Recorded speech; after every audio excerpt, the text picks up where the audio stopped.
izay ny amin'iny fa mitoy hatrany ny fitokonana ataon'ireo mpampianatra. Tsy vitsy amin'ireo mpianatra nefa no mitaky ny fiverenana an-tsekoly. Tamin'ny voalohandohan' ity herinandro ity no voalaza fa itoy ny fampianarana saingy diso fanantenana indray ireo mpianatra izay voatery niverina nody fotsiny. Lova Ramanatsoa sy Kristian Rakotondramanga no mitatitra izay vaovao izay. Nahazo toromarika hiverina any an-tsekoly ireo mpianatra any amin'ny sekolim-panjakana tamin'ny voalohan'ity herinandro ity.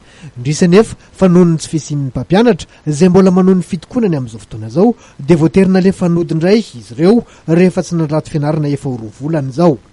Maro ireo diso fanantenana.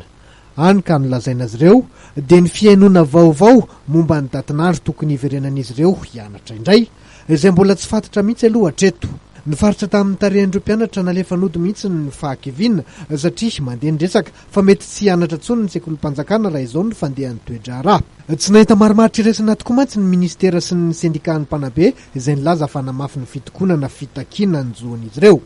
Ny ministry ny fanabeazam-pirenena Andriamatoa Horace Gazia nefa etsy an-daniny nilaza fa efa mandroso dia mandroso ny fampiresahana ankehitriny. Nanome tokony tsy isian'ny taona fotsy tokoa ity farany. Tsy nentina nemitra ny daty hanaovana ny fanadinam-panjakana raha teo ny ministera-pia. Efa nanomboka omaly aza ny fisafidianana ny laza adina ho an'ny fanadinana BBC taona 2024, fanadinana izay ho tanterahana ny 3 hatramin'ny 4 septambra 2024 izao raha toa ka ny talata 8 Aogositra izao kosa ny CPE.